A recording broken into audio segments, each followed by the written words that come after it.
क्या है? इसलिए तुम जाओ, सब जातियों के लोगों को चेला बनाओ और अपने पिता, पुत्र और पवित्र आत्मा के नाम से क्या दो? बपतिस्मा दो, और उन्हें सब बातें जो मैंने तुम्हें आज्ञा दी है मानना सिखाओ। मानना सिखाओ का मतलब है सुसमाचार सिखाओ। और देखो मैं जगत के अंत तक सदा तुम्हारे संग हूं। आप बड़े आसानी से हम लोग इस वचन को लेते हैं, लेकिन सचमुच में जो आगे उसने दी उसमें कहा जो वचन सुनेगा या जो वचन प्रचार करेगा तो जगत भर तक परमेश्वर उनके क्या है? साथ। ये अंतर है हमें और किसी और, क्योंकि परमेश्वर हमारे साथ। अभी समय है, ताली साथ में हम लोग पास्टर संदीप जी का स्वागत करेंगे और आज के वचन को बोलेकर हमारे बीच में आएंगे। ताली बजाकर स्वागत करेंगे।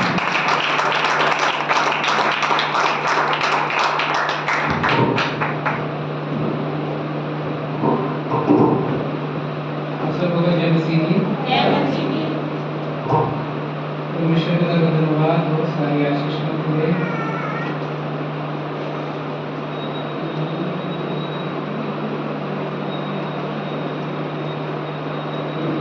क्या आप सभी आनंदित हैं? हालेलुया। क्या आप सभी आनंदित हैं?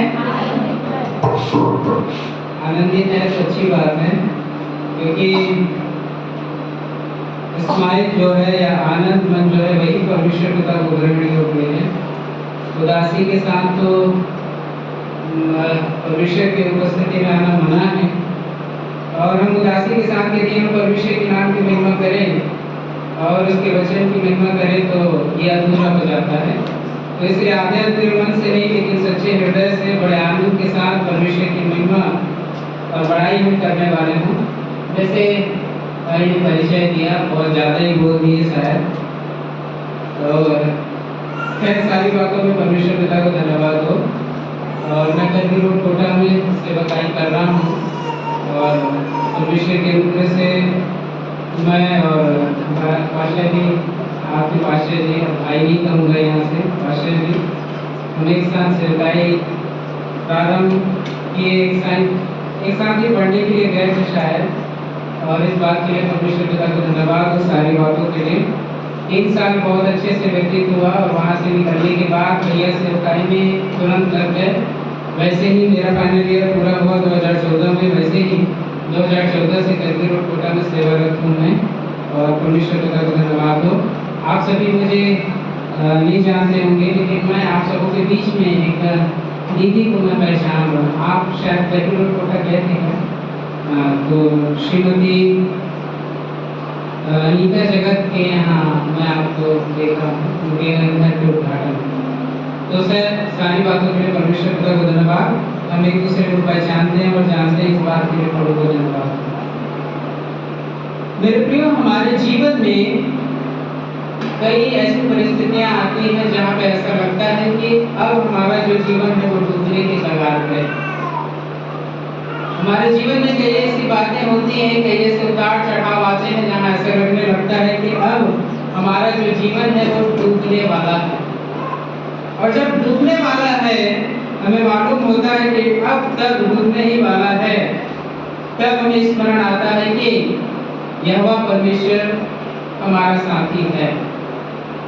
और ऐसी ही परिस्थिति से होकर जब हम गुजरते हैं, तब हम जब गीत गा रहे थे आदरणीय पास्टर जी की अगुवाई में कि सोना का कीमत जो है तभी मालूम चलता है कि जब वो आग में तप जाता है। और जब आग में नहीं तपेगा तो कैसे प्रूफ होगा, कैसे ये प्रमाणित होगा कि वो सोना ही है कि तांबा है? तांबा जो है यदि उसको अधिकतम तापमान में जलाया जाए तो पिघलने लगता है। चांदी जो है वो भी वैसे ही आग में तपाया जाता, आकार दिया जाता है सुनार के द्वारा। तो मेरे प्रियो, मैं आप लोगों को झुलसाने के लिए और आग में डालने के लिए नहीं आया हूँ, चिंता मत करिए। हम आग में तपेंगे तो नहीं, लेकिन हम एक बात सीखेंगे, वो ये कि आप मेरे साथ निकाल लीजिए यूहन्ना रचित सुसमाचार उसका 14 अध्याय और उसका 6 पद, जहाँ पे परमेश्वर के वचन में लिखा, और हम सब जानते हैं, इन वचनों को हम जानते हैं, पढ़ेंगे। यूहन्ना रचित सुसमाचार 14 अध्याय उसका 6 पद। यीशु ने उससे कहा, मार्ग, सत्य और जीवन मैं ही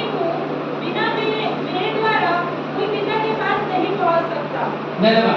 पिता के पास अर्थात प्रभु यीशु मसीह के पास जाने की आवश्यकता क्यों है आज लोगों को? परमेश्वर के वचन में कहा है कि मार्ग, सत्य और जीवन मैं ही हूँ। पिता के पास जाने की आवश्यकता क्यों है आज? क्यों जाने की आवश्यकता है? क्यों जाना है हमें पिता के पास? एक बात और सच्ची बात बताऊं मेरे प्रियो, ये कि कोई ना चाहते हुए भी पिता के पास जाएगा। हर एक इंसान, ध्यान से बात सुनिएगा, आप चाहो या ना चाहो, पिता के पास तो हर एक को जाना।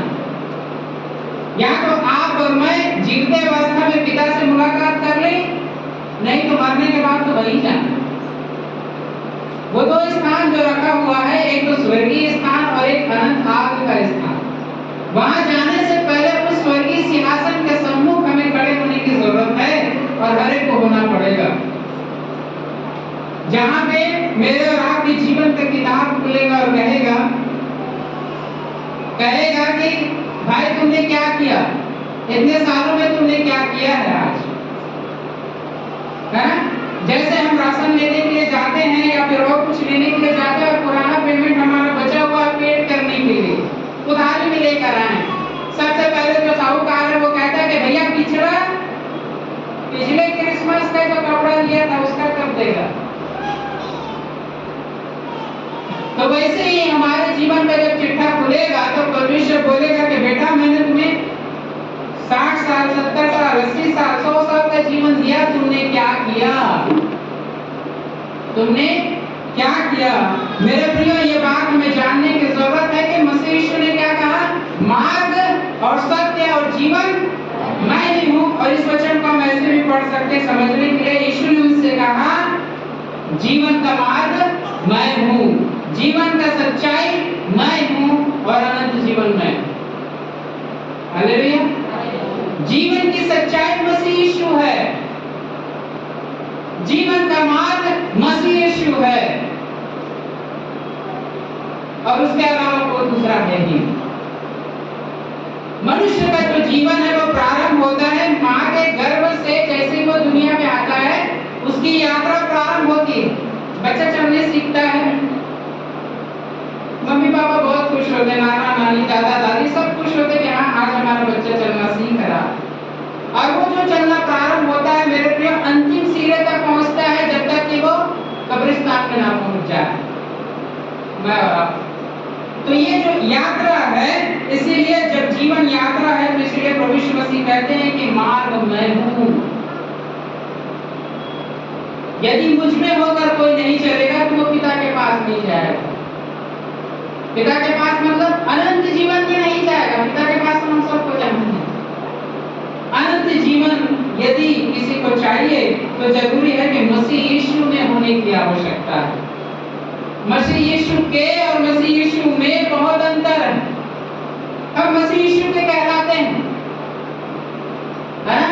मतलब पास्टर साहब के बगल में खड़े हो गए, मतलब पास्टर साहब के साथ सहकर्मी, है ना, बगल में खड़े हैं। तो मैं और आप यदि हम मसीह यीशु के बगल में खड़े हैं तो हम मसीह के कहला रहे हैं। आज तक मसीह यीशु में नहीं हो पाए। मसीह यीशु में होने की जरूरत, मसीह यीशु में डूब जाने की आवश्यकता है, मसीह यीशु के हिस्सा हो जाने की आवश्यकता है। तब मैं और आप कह सकेंगे कि हाँ मैं मसीह यीशु में हूँ के नहीं। बगल में खड़े होने वाले लोग के कहलाते हैं, उसमें डूब जाने वाले लोग मैं कहलाते हैं, है ना?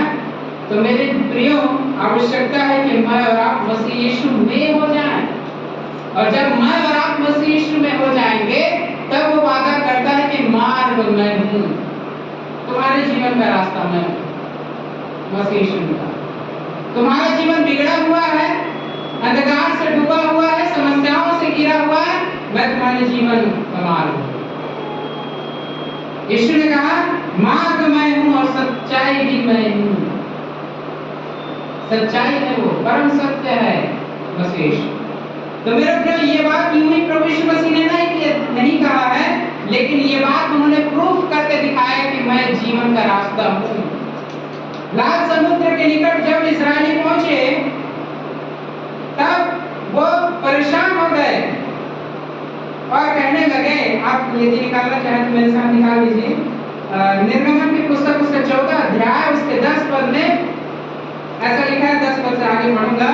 जब फिरौन निकट आया तब इस्राएलियों ने आंखें उठाकर क्या देखा कि मिस्री हमारा पीछा किए चले आ रहे हैं। इस्राएली अत्यंत डर गए और चिल्लाकर यहोवा की दुहाई दी और वे मूसा से कहने लगे, क्या मिस्र में कब्रें न थी जो तू हमको वहां से मरने के लिए जंगल में ले आया? तूने हमसे यह क्या किया कि हमको मिस्र से निकाल लाया? क्या हम तुझसे मिस्र में यही बात नहीं कहते रहे कि हमें रहने दे कि हम मिस्रियों की सेवा करें?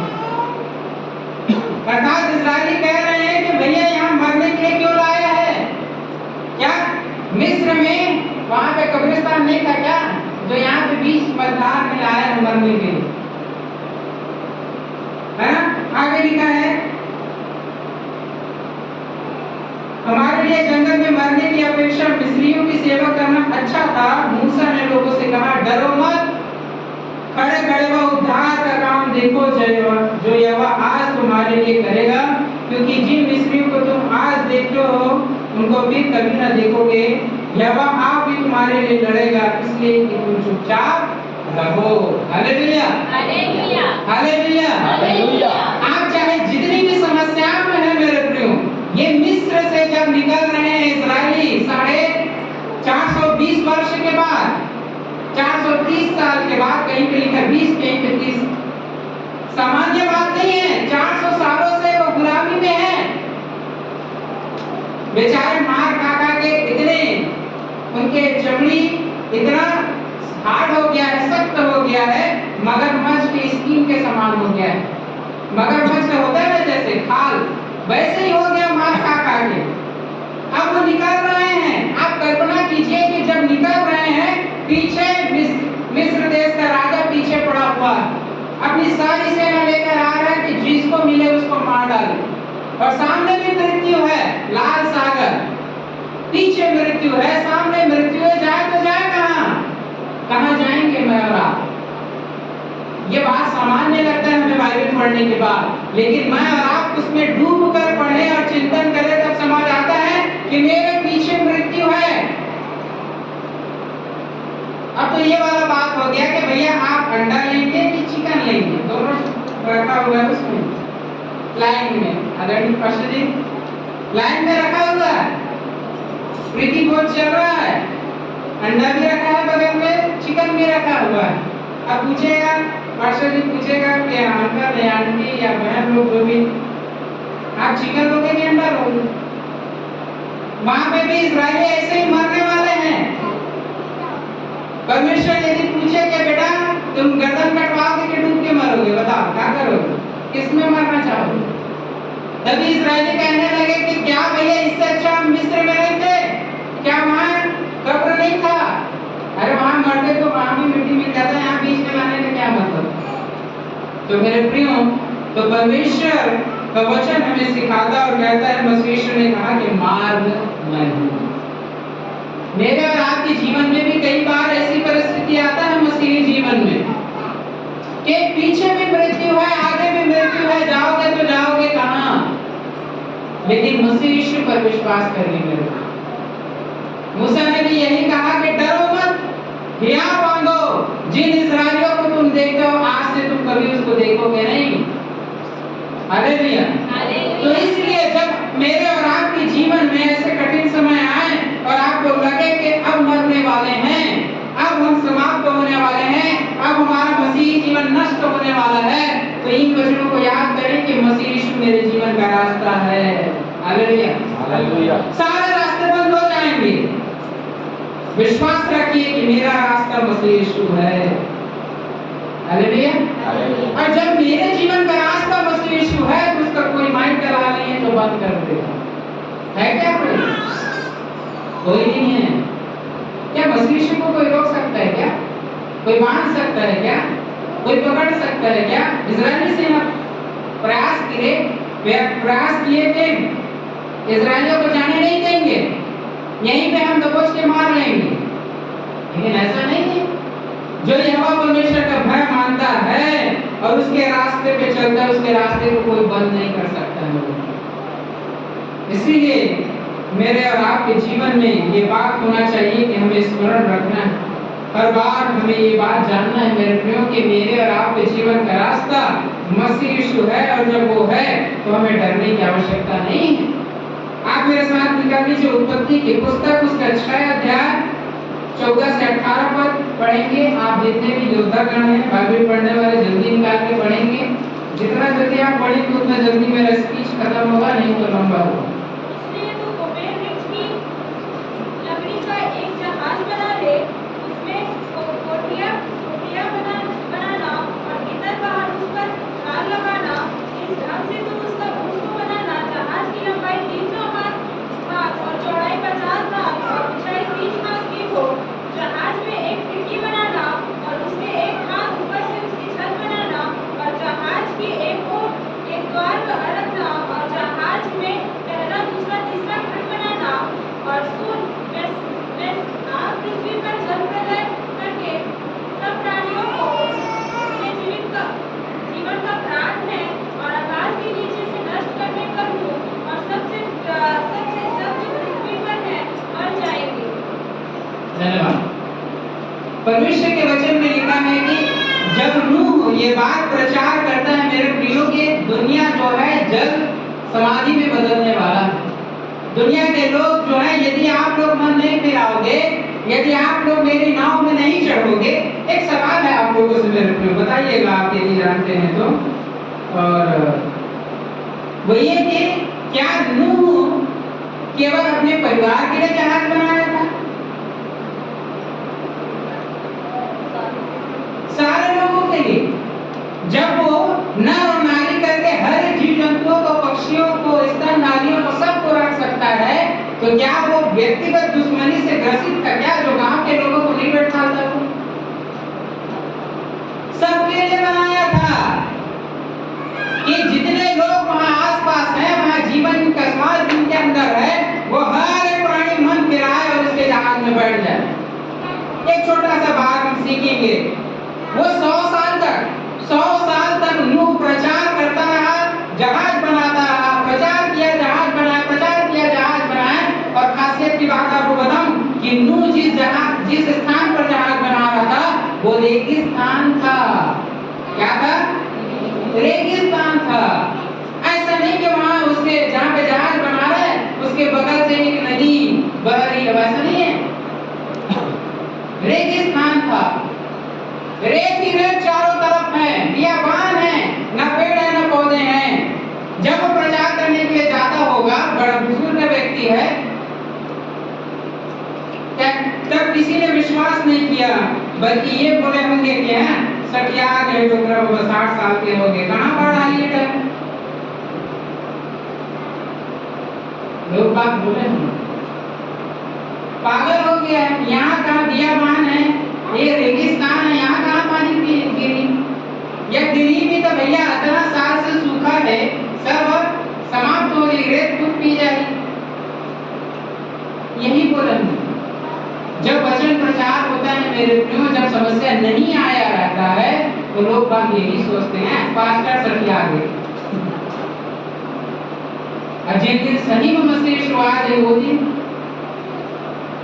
नहीं, पास्टर अपने कहेंगे।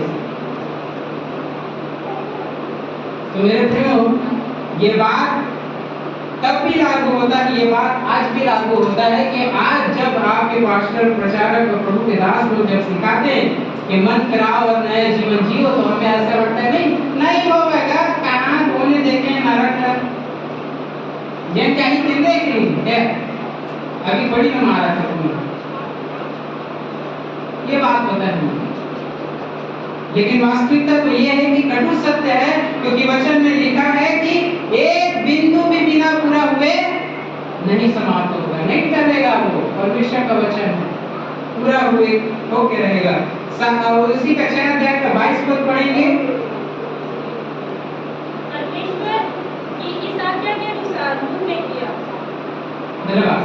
तो एक बात हम ध्यान करेंगे मेरे प्रियो, ये कि मैं और आप थोड़ी देर के लिए सोच ले कि मैं और आप नूह हैं, और परमेश्वर ने आदेश दिया कि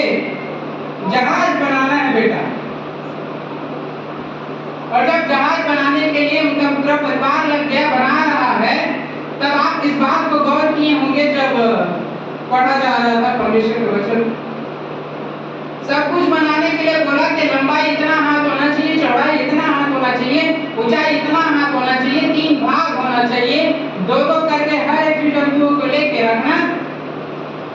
मैं रहता तो सबसे पहले परमेश्वर से ये पूछा था, प्रभु हाँ बेटा बोल, चप्पू तो नहीं दे कामा को आप गौर किए? उतने बड़े जहाज को चलाने के लिए परमेश्वर ने चप्पू नहीं दिया। मैं रहते तो मांगे रहते, प्रभु 8 प्राणी है, 4 एट है, 4 एट है, 4 नहीं 8 प्राणी थे कि नहीं पास्टर साहब? 4 एट है बोले वो, 4 एट है बोले वो, ताकि हमारा जो रास्ता होता है जीवन की जो डोंगा है वो सही रास्ता में जाए। क्यों नहीं मांगे?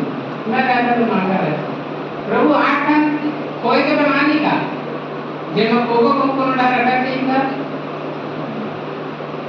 मेरे प्रिय मैं और आप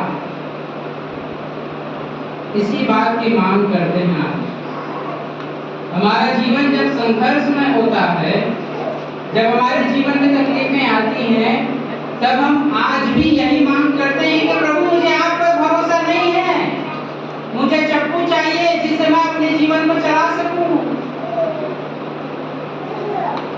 विश्वास वो नहीं है कि आप चप्पू मांगे, विश्वास वो है कि बिना चप्पू के आप परमेश्वर पर भरोसा रखें। हालेलुया। इसलिए नीति वचन में लिखा है कि तू अपनी समझ का सहारा न ले वरन संपूर्ण मन से यहोवा पर भरोसा रख। मेरे जीवन का जो नैया है मेरे प्रियो, हमारे जीवन रूपी नैया जो है इसी प्रकार से है। मैं और आप यदि अपने जीवन को चलाने के लिए अपनी बुद्धि, अपनी समझ, अपनी योजना, अपनी प्लानिंग जब हम करने लगते हैं, डेफिनेटली हमारी जो नैया है वो टाइटैनिक के समान डूबने वाला है। टाइटैनिक क्या छोटा सा जहाज था? नहीं, 920 लोग यात्रा कर रहे थे, है ना, 1912 में, और इसको बनाने के लिए 3 साल लगा था और 1500 इंजीनियर बनाए थे और इसमें 16 खंड थे।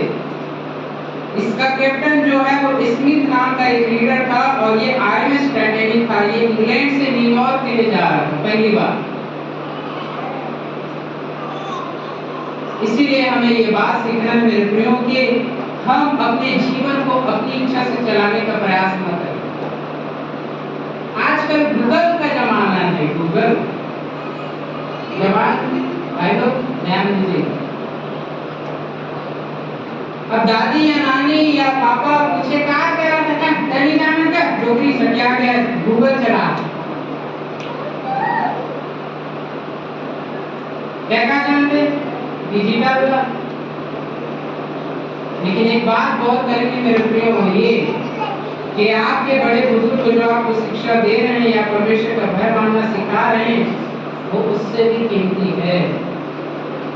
पबजी के चक्कर में अभी जो इंटरनेट से खेला जाने वाला जो आया था एक गेम पबजी, एक लड़के को छोटा सा ही जो 2-2.5 साल का या 3 साल का रहा होगा, उसको पबजी खेलने का आदत हो गया। उसके माता पिता उसके मोबाइल को छीने और कहे कि नहीं यहाँ से पबजी नहीं खेलना है। वो उदास हुआ और वो छत में चला गया, कूद गया, मर गया बच्चा। किसके लिए? मोबाइल के लिए, पबजी के लिए।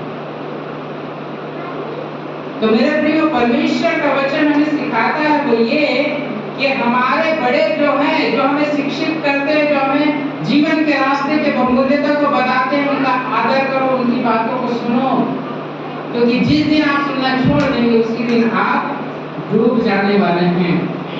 इसलिए जब टाइटैनिक जहाज का कप्तान स्मिथ जब चला रहा था, टाइटैनिक जहाज को लीड कर रहा था, तब उसको बोला गया था कि सावधानी पूर्वक चलाना, ज्यादा स्पीड में मत चलाना, क्योंकि हो सकता है ग्लेशियर आगे जमा होगा, बर्फ का चट्टान हो सकता होगा। उसके बाद जैसे ही, क्योंकि वो हाई स्पीड में चला रहा था, जितना चलाना था उससे डबल चला रहा था, 40 की गति से चलाना था वो चला रहा था 80 की गति से। और जब ऊंचा पहाड़, ऊंचा पर्वत जब आया, जब टर्निंग का समय आया, तो जहाज को क्या किया? स्क्रैच कर दिया, तोड़ दिया अंदर से। जितने जगह स्क्रैच लगे, वो फट गया और नीचे गिरता, खाने में पानी भरना चालू हो गया। और वो दावे के साथ इस बात को इनकार कर दिया कि मैंने इस जहाज को लीड किया है, हमारे 1500 इंजीनियर ने इसको बनाया है, 3 सालों का मेहनत है, इसको जरा सा पहाड़, छोटा सा पहाड़ क्या कर लेगा, थोड़ी सी पानी क्या कर लेगी। मेरे प्रियो, धीरे धीरे टाइटैनिक जहाज में पूरा पानी भरने लगा और टाइटैनिक जहाज जो इतने सालों का मेहनत था, इतने सारे इंजीनियरों का दिमाग खपत हुआ था, आरएमएस टाइटैनिक जो है वो डूब गया 920 लोगों के साथ।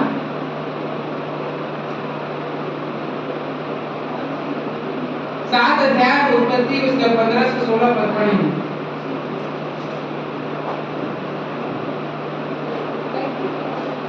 7 अध्याय 15 से 16।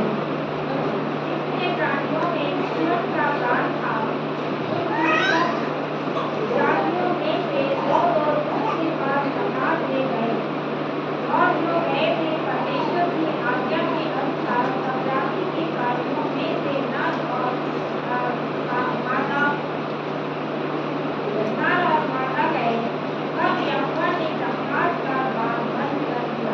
धन्यवाद। गौर करेंगे मेरे प्रियो, जीवन का रास्ता, जीवन का द्वार केवल एक बार खुलता है, बार बार नहीं खुलेगा। दरवाजे को बंद किसने किया? यहोवा परमेश्वर ने। लिखा है, ध्यान से पढ़ेंगे आप, परमेश्वर ने बंद किया।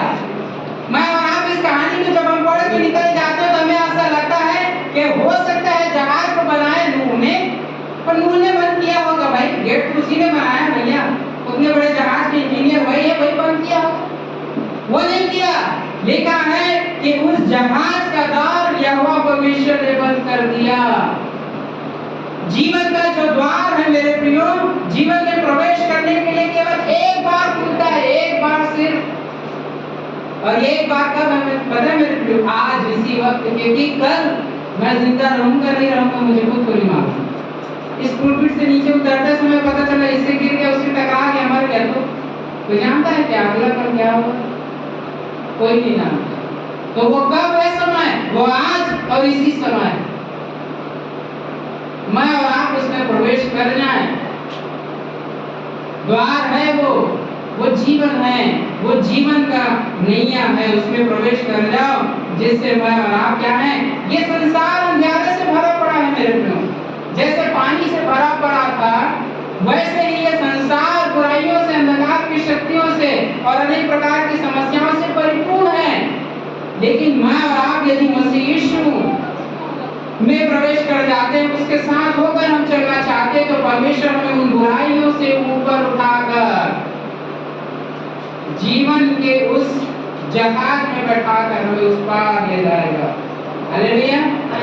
इस संसार से पार होने का एक ही मूल मंत्र है, मैं और आप मसीह यीशु में हो जाएं।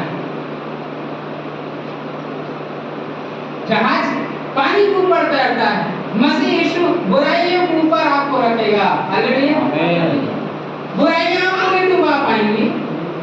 गरीबी, निर्धनताएं, समस्याएं, अनेक प्रकार की तकलीफें आपको नहीं डुबा सकती। क्यों? मसीह यीशु है ना आपका कैप्टन। जिस जहाज का चलाने वाला मसीह यीशु है, उसको कौन डुबाएगा भैया? कोई नहीं। मेरा साथ निकाल लीजिए मेरे प्रियो, लूका रचित सुसमाचार कुछ ऐसी घटना हम देखेंगे। 8 अध्याय 22 से 25 पद पढ़ेंगे। लूका रचित सुसमाचार 8 अध्याय 22 से 25 पद। आधुनिक भाषा से निवेदन है, यदि टाइम होगा तो आप संकेतिक भाषा में संकेत कर दीजिए। एक दिन हुआ और उसने तेरे नाव पर चढ़े, और उसने उनसे कहा कि आओ झील के पार चलें। तो उन्होंने नाव खोल दी, पर जब नाव चल रही थी तो वह सो गया, और झील पर आंधी आई और नाव पानी से भरने लगी और वे चोटी पे थी। तब उन्होंने पास आकर उसे जगाया और कहा, हे स्वामी, स्वामी, हम नाव में जाते हैं। तब उसने उठकर आंधी को और पानी की लहरों को डांटा, और वे थक गए और चैन हो गया।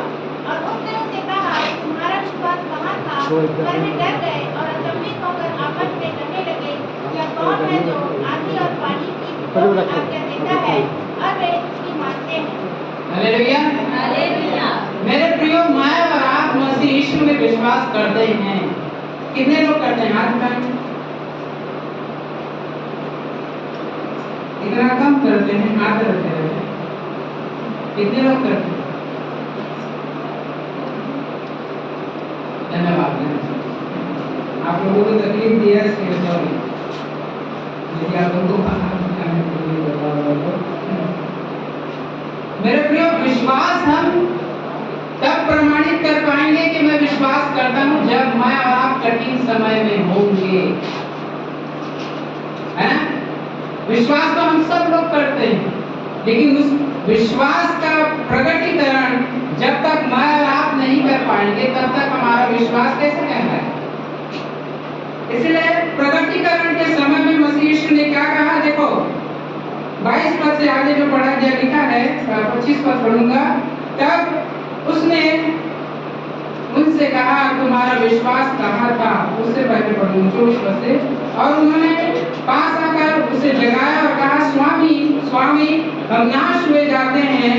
तब उसने उठकर आंधी को और पानी और लहरों को डांटा और वे थम गए और चैन हो गया।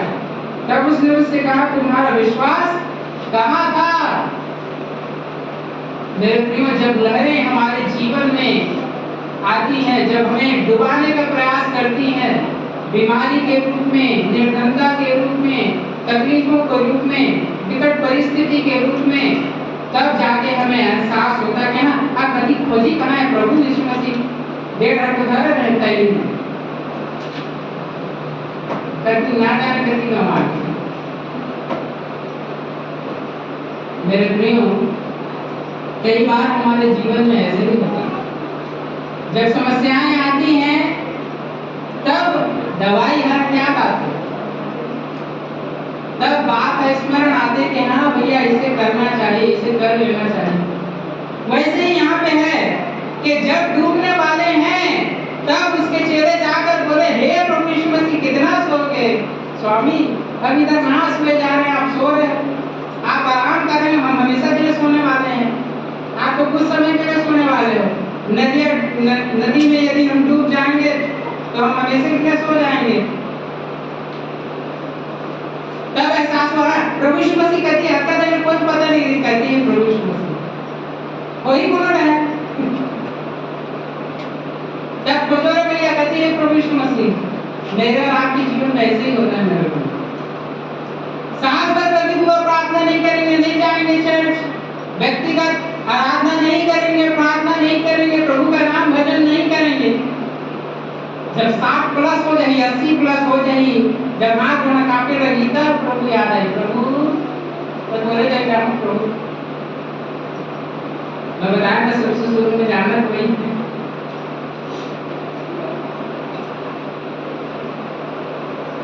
ऐसी जवानी के समय में होता है, यूथ अवस्था में, जब दुनिया भर का धर्म कर लेंगे तो याद नहीं आएगा। जब समस्या में पड़ जाएंगे, चारों तरफ बुझाने वाले रहेंगे, तब हे प्रभु प्रकाश करो, तब समझ आते प्रभु खोजा रे भैया कति वरे जे मई खोजे में कति कौन सा थैली में धरे हम प्रभु वो पॉकेट वो क्या बोलते हैं वो खजाना थोड़ी है, छोटे से पुड़िया थोड़ी ना दिखाती हुआ रखने वाला सवाल। तो इस बात से, इस घटना से मैं आप सबको एक बात बताना चाहता हूँ मेरे प्रियो, ये कि मैं और आप जब समस्याओं में होते हैं तब हमें एहसास होता है कि मसीह यीशु कहाँ है। लेकिन मसीह यीशु हमारे जीवन में ये देखता है कि तुम्हारा विश्वास कहाँ है। हम मसीह यीशु को देखते हैं कि मसीह यीशु कहाँ है। जब हम तकलीफ में होते हैं हमें बिल्कुल भी भरोसा नहीं होता कि मसीह यीशु मेरे अंदर है। आप गौर करेंगे, ढूंढते कहाँ है, बाइबिल कहाँ है, पास्टर के नंबर है, कहती है दादा दुआ करवा देते हैं, ठीक है अच्छी बात, कोई बुरा नहीं। लेकिन इस संदर्भ से मसीह यीशु ये बताना चाहता है, तेरा विश्वास कहाँ है, मतलब मैं तेरे साथ हूँ, तेरे नाम में हूँ, तेरे संग हूँ। तो ढूंढने की आवश्यकता क्या है?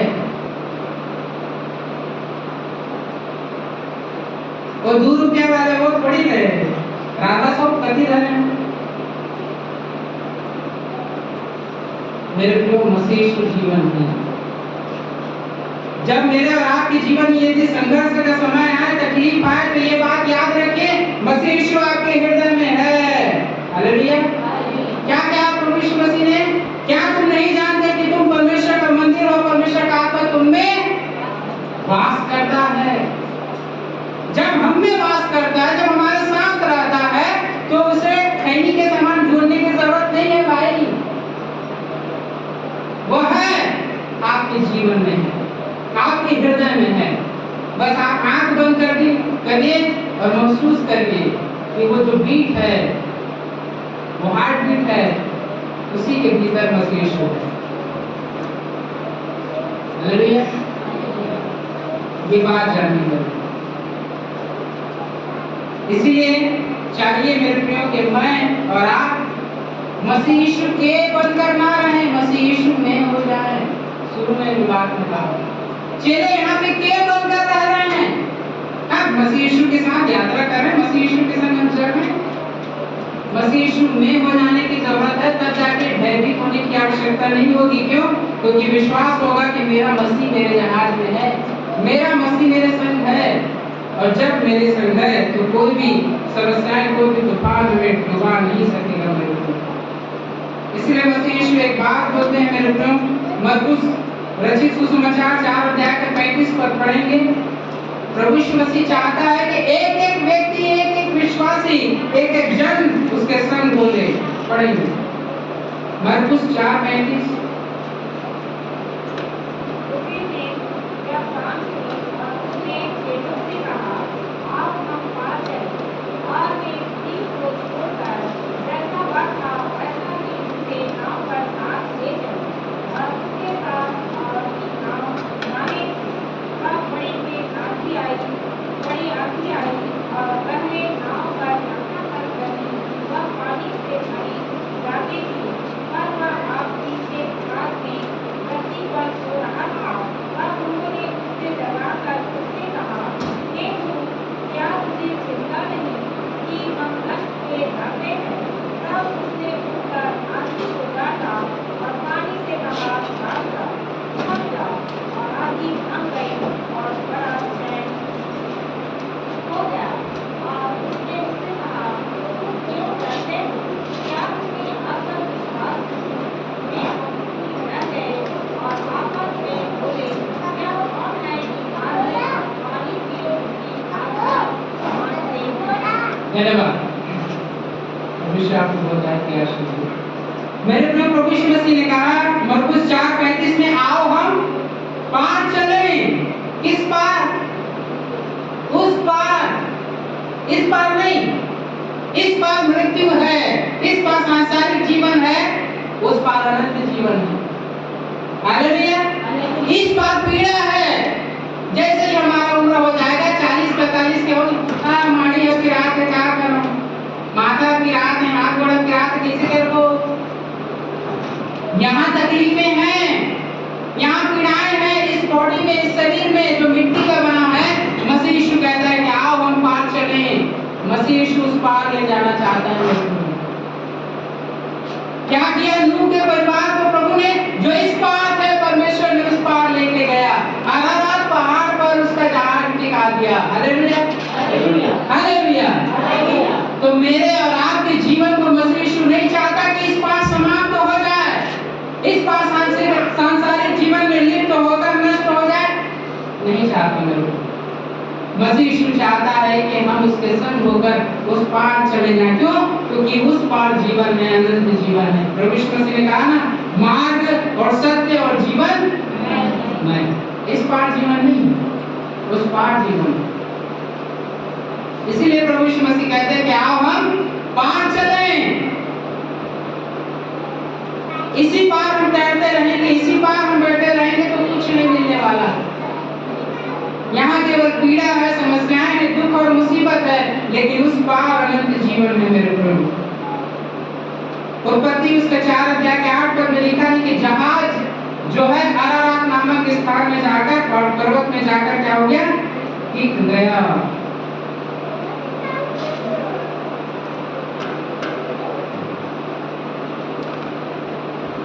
और एक बात हम जानेंगे मेरे प्रियो की उत्पत्ति उसका 6 अध्याय का 8 पद पढ़ेंगे। उत्पत्ति 6:8।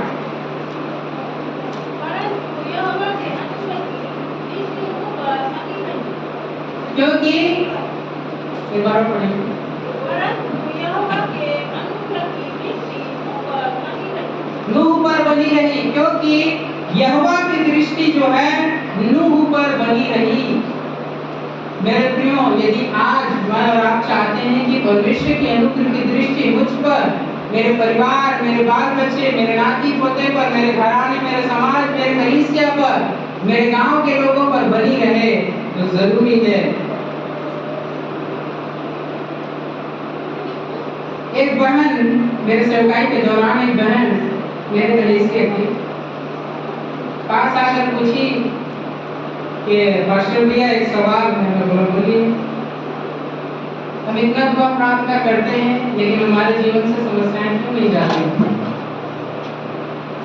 रोज दुआ करते हैं, पारिवारिक मीटिंग में बैठते हैं, जहाँ भी जनसभा होता है वहां जाकर आराधना महिमा करते हैं, तब भी से हमारे जीवन में परमेश्वर की उपस्थिति नहीं पाई जाती।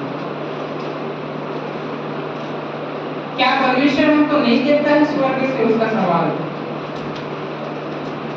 आप लोग क्या जवाब दोगे मेरे को बताइए? क्या परमेश्वर हमें नहीं देखता है स्वर्ग से? जब हम तकलीफ में होते हैं, जब हम विकट परिस्थिति में होते हैं, क्या परमेश्वर हमें नहीं देखता है?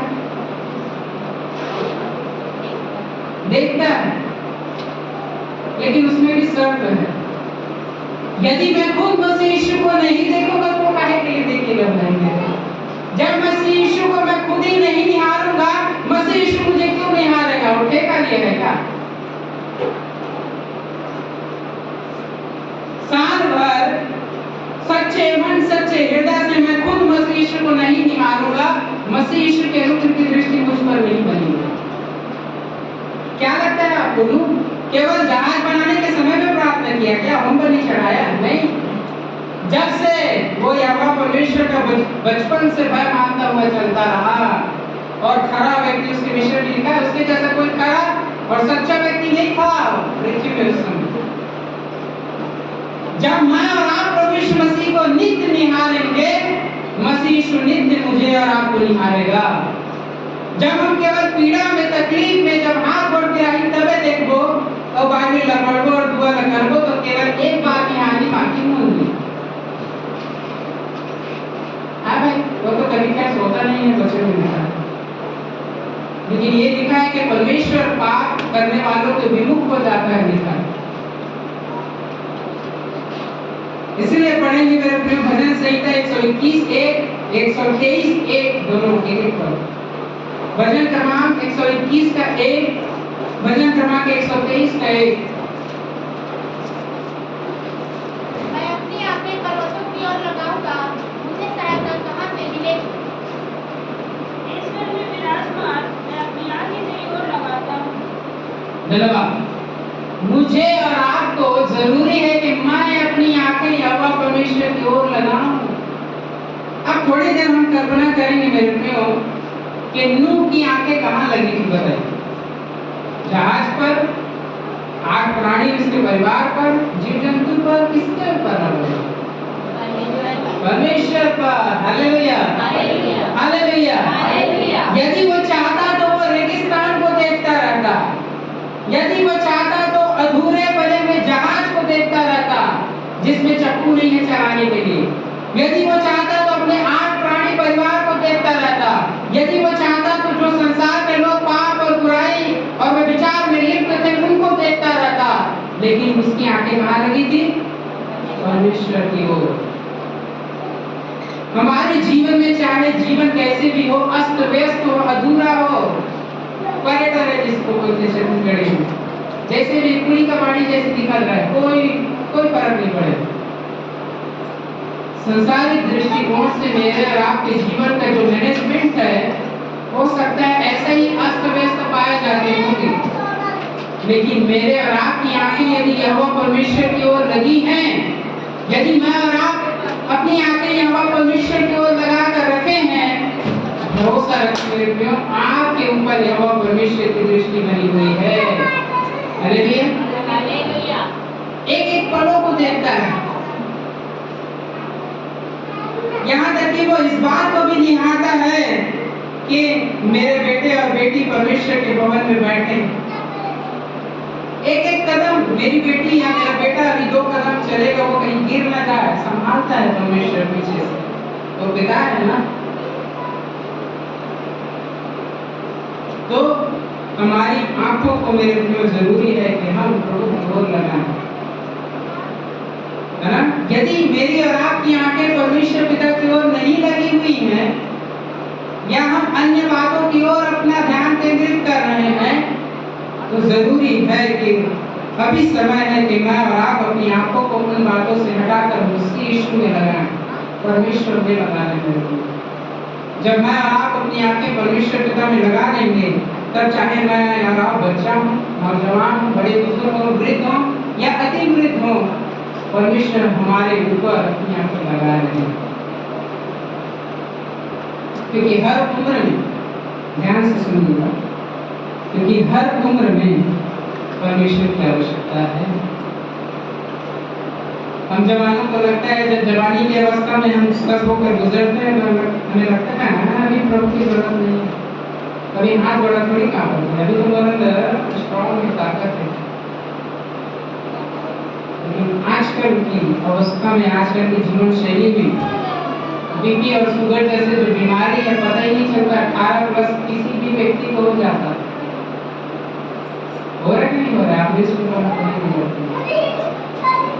तो इसलिए जरूरी है कि मैं और आप अपनी आंखें यहोवा परमेश्वर की ओर लगाएं, क्योंकि जब मैं और आप अपनी आंखें यहोवा परमेश्वर की ओर लगाते हैं, तब जाके ही हमारा जो जीवन है वो परमेश्वर के अंतिम और चिरस्थायी स्थान में पहुंच पाएगा, जहाँ अनंत जीवन है।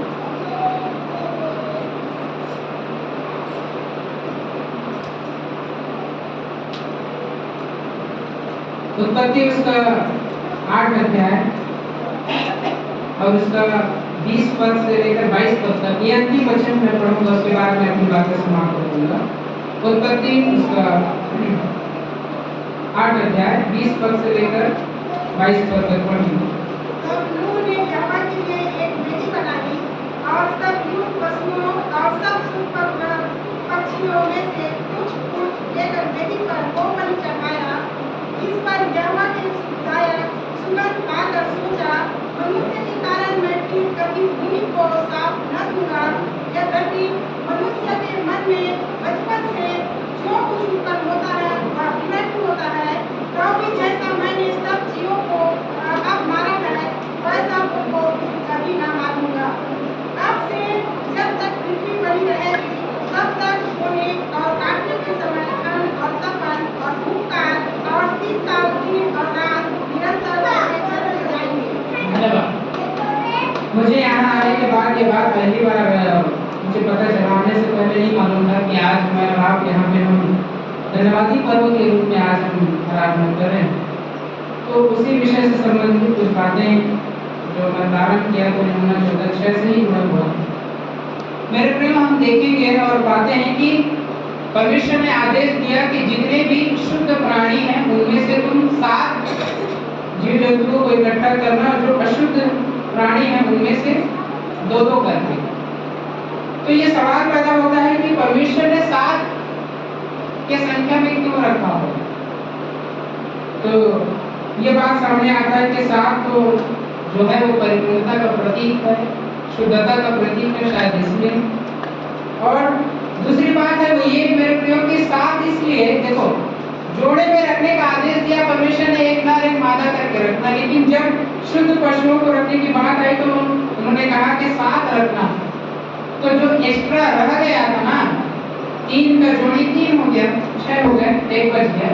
तो एक जो बच गया तो इसलिए क्योंकि नूह जो है सारी बातों को पूर्ण करने के बाद इस विश्वास से उन हर एक को रखा था कि जहाज में से जब हम निकलेंगे तब मैं होम बलि चढ़ाऊंगा। हालेलुया।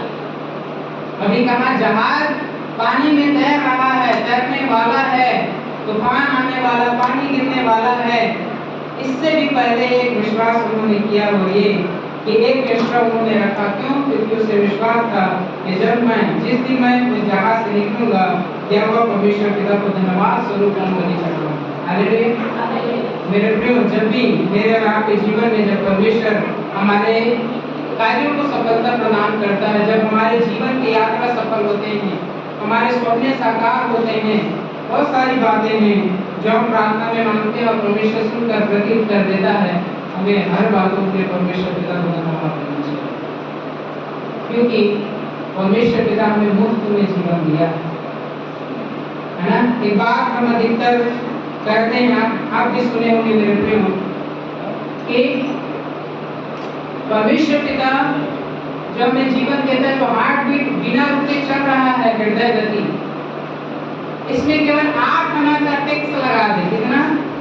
8 आना, 1 रुपया भी, 8 आना। और कितने बार भड़कता है, सुबह शाम दोपहर हर दिन, जब से हम जिंदा है तब से। कितना लंबा बिल आएगा रीडिंग इसका बताइए, हम क्या पढ़ा सकते हैं परमेश्वर को?